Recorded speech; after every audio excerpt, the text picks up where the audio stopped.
Hello everyone, so welcome to Pariksha. நான் உங்கள் மணி. So முதல்ல எல்லாத்துக்குமே ஒரு பெரிய ஆல் தி பெஸ்ட் மக்களே. என்ன ஆச்சு அப்படின்னா SSC CGL டயர் 2 எக்ஸாமினேஷன் வந்து ஸ்டார்ட் ஆக போகுது. 2ஆம் தேதி 6ஆம் தேதி அப்படின்ற ஒரு பிரிவுகளில் உங்களுக்கு வந்து எக்ஸாமினேஷன் வைக்கிறாங்க. ஸோ இப்போ இது போகிறவங்க, இது அட்டன் பண்ண போகிறவங்க என்ன மாதிரியான திங்ஸை வந்து கேரி பண்ணணும், எதை கேரி பண்ணாமல் போகணும் அப்படின்றது, அண்ட் தென் எப்படி நீங்கள் எக்ஸாமை வந்து அணுகணும் அப்படின்றதுக்கான ஒரு சின்ன டிப்ஸ் வீடியோ தான் இது. லாஸ்ட் மினிட் டிப்ஸாக கூட நீங்கள் எடுத்துக்கலாம். ஓகே, இப்போ பார்த்தீங்கன்னா நம்ம பசங்க நிறைய பேர் வந்து கிளியர் பண்ணியிருக்கீங்க. முதல்ல அதுக்கே ஒரு டயர் 1 கிளியர் பண்ணதுக்கே உங்களுக்கு ஒரு பெரிய கட்ஸ், அதுக்கு ஒரு பெரிய ஒரு ஆல் தி பெஸ்ட் நான் சொல்லிக்கிறேன். டயர் 2 கண்டிப்பாக கிளியர் பண்ணிடுவீங்க அப்படின்ற நம்பிக்கையை முதல்ல எடுத்துகிட்டு போங்க. அண்ட் தென் பார்த்தீங்கன்னா உங்கள் வீட்டிலேருந்து நீங்கள் போகிறதுக்கு முன்னாடி நீங்கள் செக் பண்ண வேண்டியது உங்களுடைய ஹால் டிக்கெட்டை ஜெராக்ஸ் எடுத்துட்டிங்களா, அதில் உங்கள் நேம் எல்லாமே கரெக்டாக பிரிண்ட் ஆகிருக்கா. அண்ட் தென் பார்த்தீங்கன்னா உங்களுடைய ஐடி ப்ரூஃப் ஜெராக்ஸ் எடுத்துட்டிங்களா, ஐடி ப்ரூஃப்லேயும் ஹால் டிக்கெட்லேயும் இருக்கிற நேம் வந்து கரெக்டாக இருக்கா, ஐடி ப்ரூஃபோட ஒரிஜினல் எடுத்துக்கிட்டோமா. அண்ட் தென் பார்த்தீங்கன்னா 3 to 4 வரைக்கும் ஃபோட்டோ காப்பீஸை கையில் எடுத்து வச்சுட்டோமா, பாஸ்போர்ட் சைஸ் ஃபோட்டோ வந்து கையில் எடுத்து வச்சுட்டோமா அப்படின்றத மட்டும் லைட்டாக செக் பண்ணிக்கோங்க. அண்ட் தென் வாட்டர் கேன் கொண்டு போனீங்கன்னா டிரான்ஸ்பரண்ட் வாட்டர் கேனை வந்து கேரி பண்ணிட்டு போங்க. பேனா எடுத்துகிட்டு போங்க, அங்கேயும் உங்களுக்கு பேனா ப்ரொவைட் பண்ணிட்டு போவாங்க. ஸோ அண்ட் தென் எதெல்லாம் நீங்கள் எடுத்துகிட்டு போகக்கூடாது அப்படின்னா எலக்ட்ரானிக்ஸ் ஐட்டம்ஸ் எல்லாத்தையும் உள்ளே எடுத்துகிட்டு போகக்கூடாது. கையில் வாட்சோ பெல்ட்டோ லெதர் ஷூ அந்த மாதிரி எதுவுமே போடக்கூடாது. நீங்கள் ஆஃப் அண்ட் ஷர்ட் வேர் பண்ணுங்கள். ஸோ அப்படி ஆஃப் அண்ட் ஷர்ட் போடல, ஃபுல் அண்ட் ஷர்ட் தான் இருக்குது அப்படின்னா ஒன்றுமே பிரச்சனை இல்லை. கீழே வந்து இந்த இதெல்லாம் போட்டுப்பாங்கல்ல, நல்ல பையன் மாதிரி அதை போட்டுக்கோங்க. கேர்ள்ஸ் ஹேர் பின் இந்த மாதிரி எதுவுமே யூஸ் பண்ணக்கூடாது. ஃப்ரீ ஹேராக தான் போகணும்.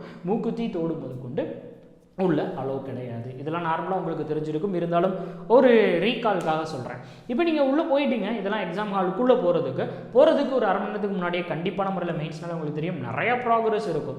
கிட்டத்தட்ட உங்களுக்கு 6 மணி நேரத்துலேருந்து 8 மணி நேரம் வரைக்கும் எக்ஸாம்ஸ் டைம் வந்து மேபி போகலாம். அப்படிங்கும்போது நீங்கள் எவ்வளோ தூரம் வந்து உங்கள் உடல் நிலைகளை ப்ரிப்பேர் பண்ணிக்கிறீங்க அப்படின்றதுல நல்லா மைண்டடாக இருங்க. கொஞ்சம் இந்த ஒரு 2 days நல்லா தூங்கி ரெஸ்ட்டு கொடுங்க. ரொம்ப இந்த நேரம் போட்டு ரொம்ப டிப்ரெஸ் பண்ணி வேலை பார்க்காதீங்க. நம்ம நேரம் தூங்காமல் இருக்காதீங்க, அப்புறம் எக்ஸாம் ஹாலில் தூக்கம் வந்துடும். சரியா? அதனால தான் சொல்கிறேன், தயவுசெய்து இந்த காலகட்டத்தில் கொஞ்சம் நல்லா தூங்கிக்கோங்க.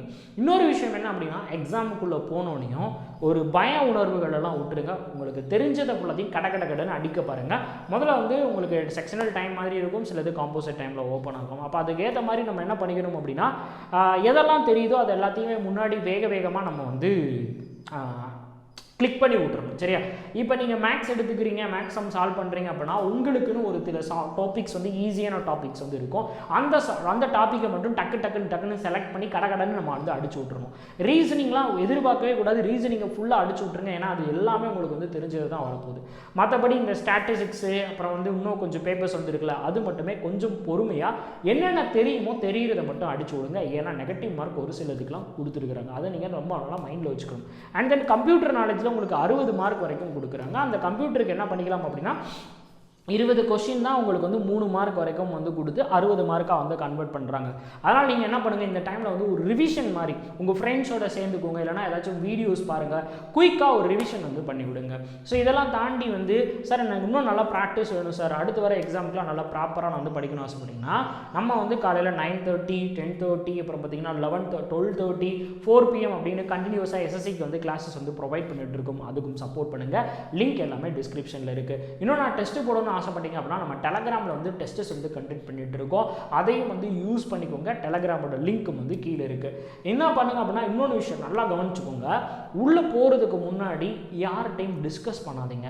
வெளியே வந்து வீட்டுக்கு நல்லா தூங்கி ரெஸ்ட் எடுக்கிற வரைக்கும் எக்ஸாம் எப்படி இருந்துச்சு அப்படி இருந்துச்சு அந்த மாதிரி எந்த விதமான தாட்டும் இல்லாமல் ஃப்ரீ மைண்டடாக வாங்க. ஜஸ்ட் ஒரு ரிவ்யூ மட்டும் பார்த்துக்கோங்க. நம்ம எவ்வளோ அட்டன் பண்ணியிருக்கிறோம், ஓவராலாக எவ்வளோ நல்ல அட்டெம்ப்ட் மட்டும் பார்த்துக்கோங்க. உள்ளே போயிட்டு ரொம்ப காமாக உட்காருங்க. இன்னொன்று என்னென்னா தண்ணி நிறைய எடுத்துகிட்டு போங்க. ஏன்னா வெயில் காலம் அப்படின்றதுனால கொஞ்சம் தண்ணி வந்து குடிச்சுக்கோங்க.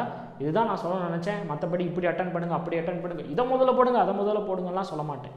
உங்களுக்கு எது கன்வீனியன்ட், எனக்கு இந்த சப்ஜெக்ட் வந்து நான் வந்து என்னோட பெஸ்ட் சப்ஜெக்ட் சார் அப்படின்னா டப்புன்னு அதெல்லாம் அடிச்சு விட்டுருணும். இதை மட்டும் நல்லா மைண்டில் வச்சுக்கோங்க. சரி?